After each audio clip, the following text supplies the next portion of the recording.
The year 1800, इस time पर Russia और ब्रिटिश इंडियन कॉलोनी के बीच का फासला 2000 मील था। पूरा सेंट्रल एशिया, ये पूरा सेंट्रल एशिया। मगर ईयर 1900 के आते आते सिर्फ 100 साल बाद ये फसला खटके रह गया था सिर्फ 20 मील, 20 माइल्स या 32 किलोमीटर्स। और उसी वक्त में इस छोटे इलाके में जिसको चित्रल बोलते हैं, इसके आसपास रशियन फोर्सेस, रशियन कोजैक्स यहां घूमते हुए पाए गए थे। They were searching for a way to enter India with massive armies and artilleries. सिर्फ 100 साल में दो मैसिव एम्पायर्स एक दूसरे के बहुत करीब थे और एक वॉर, फुल स्केल वॉर की पॉसिबिलिटी थी। ये यूं ही नहीं हुआ, ये 100 साल में slowly Russians kept moving towards India. और एक ऐसी फैसिनेटिंग कहानी है जिसके बारे में हम लोगों ने बहुत बात नहीं करी है। हम अपनी हिस्ट्री में नहीं पढ़ते, हम इसके बारे में ज़्यादा बात ही नहीं करते, but it was one of the most fascinating stories जिसके आगे कोई भी कहानी, कोई भी जियोपॉलिटिकल सिचुएशन छोटी पड़ जाती है। इसको बोलते हैं ग्रेट गेम। इनफैक्ट काफ़ी लोग ये बात कह सकते हैं कि ग्रेट गेम का ही एक्सटेंशन है जो यूएस और रशिया के बीच में जो कॉन्फ्लिक्ट हुआ या कोल्ड वॉर हुआ 1970s to 1990s में, और जो तालिबान का राइज हुआ, that's an extension of the great game that was happening between Russia and Britain in the 18th century. तो इस सीरीज में हम उसकी बात करेंगे। So the first episode will talk about the first scene, but उससे पहले लेट्स अंडरस्टैंड। हम लोग पूरे में गूगल मैप्स के थ्रू बात करेंगे, गूगल अर्थ के through. So let's follow this. अंग्रेजों ने इंडिया पे 200 साल राज किया, और वो राज ऐसे ही नहीं कर पाए। उनके पास मल्टीपल स्ट्रॉन्ग पिलर्स है जो इंडिया में जो चीजें नहीं थी, जो इंडियन गैंग्स के पास नहीं थी। One, extreme brutality at a large scale. Number two, extremely strong command and control structure. And number three, very responsive logistics. अब ब्रिटिश रिस्पॉन्सिव लॉजिस्टिक्स का एक अभिन्न अंग था और एक बहुत इंपॉर्टेंट अंग था ओवरलैंड रूट। ओवरलैंड रूट आप देख रहे हैं, ये था कि लंदन से अगर कोई भी सामान भेजना है इंडिया में या कोई भी लॉजिस्टिक्स कुछ भी भेजना है इंडिया, तो they had to go through this entire route, Africa से होते हुए, केप ऑफ गुड होप से होते होते ऊपर आना और फिर इंडिया पहुंचना। बट अगर आपको कोई हाई प्रायोरिटी सामान भेजना है या एडमिनिस्ट्रेटिव मिलिट्री कोरियर्स भेजने हैं, so they were following a very separate route which was called the overland route. ये शुरू होता है लंदन से और फिर मेडिटेरियन सी में होते होते गिलबर्ट ट्रांस से घुसकर वो जमीन पे आता है इजिप्ट में। इजिप्ट से वो जमीन से चलते हुए आता है टू रेड सी, और फिर रेड सी से समुद्र के रास्ते इट कम्स टू मुंबई, और फिर मुंबई से Calcutta. It was partially on the land and partially on the sea. अब ये लाइन इंडिकेटिव है, एग्जैक्टली ये रूट फॉलो करते कि नहीं I am not sure, but रास्ता ये था कि मेडिटेरियन सी से रेड सी में गए, रेड सी से फिर इंडिया आए। ये route was open for high priority administrative and military couriers. इसको 1830s में उन्होंने खोल दिया फॉर पब्लिक, जिसके बाद से बहुत लोग बहुत आसानी से बहुत फास्ट इंडिया से थे। एंड देन 1870 में 1869 में we open the Suez canal. The entire point was to make logistics extremely efficient.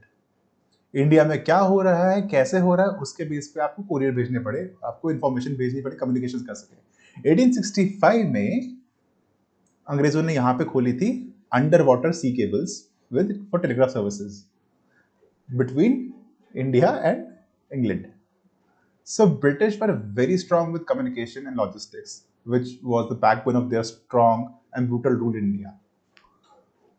But India पर नजर सिर्फ अंग्रेजों की नहीं थी। पूरे 200 साल के राज में they had to continuously fight to maintain their rule in India.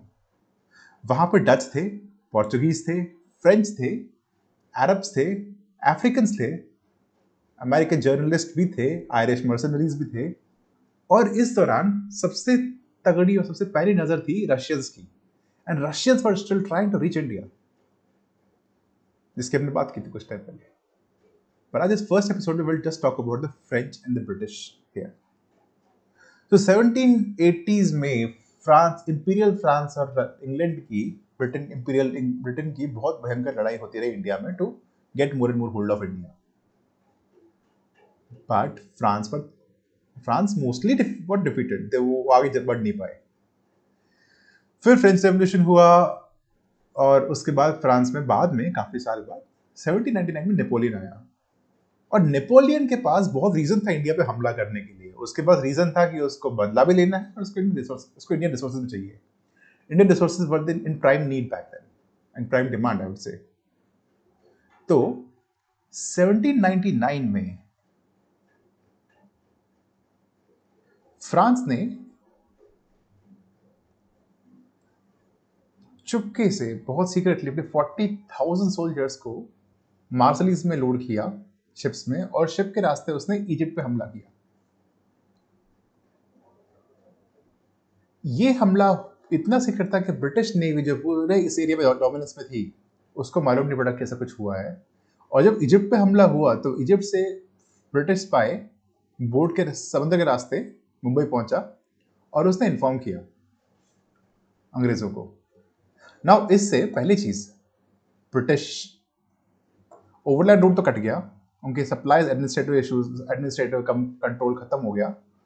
और जब ये कंट्रोल खत्म हुआ तो लंदन को भी मालूम पड़ा कि कुछ तो झोल है, एंड इंडिया को भी मालूम पड़ा। सो इंडियंस वर एक्सपेक्टिंग कि नेपोलियन का मोटिव इजिप्ट नहीं है, उसका मोटिव है इंडिया, क्योंकि दे हैड आइडिया कि उसको इंडिया पे हमला करने की इच्छा है, इंडिया को वापस जीतने की इच्छा है।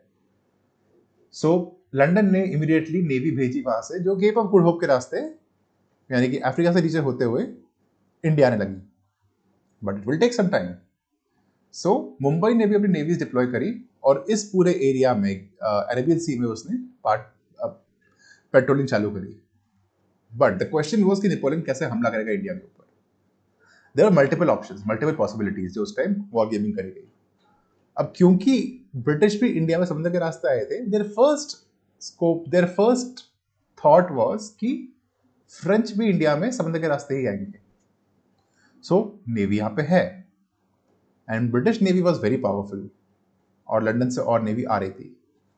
बट देन दे थॉट कि इजिप्ट से नेपोलियन कैसे हमला कर सकता है हमारे पे नेवी से, इंडिया पे नेवी से। तो तीन पॉसिबिलिटीज है। पहला, शिप उसके फ्रांस से आएंगे, इजिप्ट में लोड होंगे, सॉरी शिप उसके फ्रांस से आएंगे, पूरे अफ्रीका से घूम के यहाँ वापस आएंगे रेड सी में, और फिर रेड सी में अंदर घुसेंगे, इजिप्ट में लोड करेंगे और फिर इंडिया पे हमला करेंगे। दिस इज वेरी इम्प्रैक्टिकल, क्योंकि इतने लंबे प्रोसेस में उनको भी पता है कि अंग्रेजों को मालूम पड़ेगा, they will be waiting for the French in the sea on the Indian coast.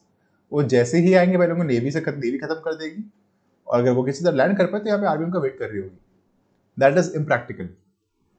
Second option क्या पॉसिबल है कि Napoleon will create his own new navy in the Red Sea. इस एरिया में नई नेवी खड़ी करेगा और फिर उस नेवी से वो इंडिया पे हमला करेगा। पर नेवी के लिए तब को लकड़ी चाहिए, और पूरे सिंध में इस इलाके में लकड़ी नहीं मिलती है। पर्शिया या ईरान में लकड़ी मिलती है, मगर जो शिप बिल्डिंग लकड़ी है वो कोस्ट से बहुत दूर है, उसको लाने में ही बहुत खर्चा आएगा और बहुत एफर्ट्स जाएंगे और लाना ही पॉसिबल नहीं होगा, और ला भी पाओगे तो वो लकड़ी बहुत सुपीरियर नहीं है शिप बिल्डिंग के लिए। पूरा गल्फ एरिया खाली है, यहाँ पे लकड़ी नहीं उगती है। ये पूरा एरिया खाली है, सहारा डेजर्ट में लकड़ी नहीं उगती है। लकड़ी उगती है तो वो उगती है इथोपिया में, पर वो इतनी इंफीरियर है कि आप शिप बिल्डिंग उससे नहीं कर सकते। The only way to get the more wood is to reach out to India. अपने सयाद्री हिल्स में जो लकड़ी उगती है वो शिपिंग के लिए बेस्ट लकड़ी है, और इसीलिए इंडियन डोमिनेंस बहुत था पहले भी शिप बिल्डिंग में। जिसने भी इंडिया पे हमला किया है including the British, they had to buy either the wood from India or the ships from India, and India was a major ship builder in the past. अब नेपोलियन को अगर इंडिया से ही लकड़ी खरीदनी पड़े तो वो ब्रिटिश में सरप्राइज अटैक कैसे कर सकता है? शिप बिल्डिंग या ship refitting, we know there have been cases of ship refitting, which is कि वो यहाँ पे अपने शिप्स खोलेगा, हाइड दिस वन, कि वो यहाँ पे अपने शिप खोलेगा और फिर यहाँ से वापस यहाँ पे लेके आएगा और यहाँ रिबिल्ड करेगा। But that would also require lot of wood, because ship refitting में भी काफी लकड़ी यूज होती है, आपको काफी पार्ट्स रिक्रिएट करने पड़ते हैं। तो लकड़ी के अभाव के कारण ही could British realize that he cannot attack from the sea. अब अगला रास्ता क्या आता है? अगला रास्ता आता है कि वो जमीन से, जॉर्डन से होते हुए, इराक से होते हुए, पर्शिया से होते होते इंडिया पे हमला करेगा. द प्रॉब्लम इज कि इंडिया को भी मालूम नहीं है, एज इन अंग्रेजों को भी मालूम नहीं है कि इंडिया के वेस्ट में क्या है. उनका रूल था राजपूताना तक. राजपूताना कच्छ पूरा उनके हाथ में था उस टाइम. उनके आगे सिंधु रिवर के आगे, which is somewhere these parts, Karachi के पास में, इसके कराची के वेस्ट में क्या है अंग्रेजों को नहीं मालूम था. वहां पहाड़ है, वहां जमीन है, वहां पे ट्राइब्स कैसी है, वहां पानी है कि नहीं है, वहां पेड़ है कि नहीं है, वहां खाना है कि नहीं है. ब्रिटेन हैड नो आइडिया कि वहां पे क्या है. सो दे वर नॉट क्लियर कि अगर नेपोलियन का हमला वहां से होगा तो क्या करेंगे ब्रिटिश उस टाइम. एंड दे होप कि वो ना हो. And eventually in their, for their good luck, Napoleon did not get a lot of success in Egypt. वो इजिप्ट से पलट गया और वापस अपने रास्ते चला गया और अंग्रेज अब सेफ हो गए फॉर नाउ. इसके बाद शुरू होगी बड़ी गेम जिसको हम अगले एपिसोड में बात करेंगे. Please stay tuned. We'll be talking about Great Game in very big detail. My original source of this is the book called The Great Game by Peter Hopkirk. अगर आप चाहें तो बुक पढ़ सकते हैं, उससे इंटरेस्टिंग बुक बहुत कम होती है. So wait for the next episode. Thank you.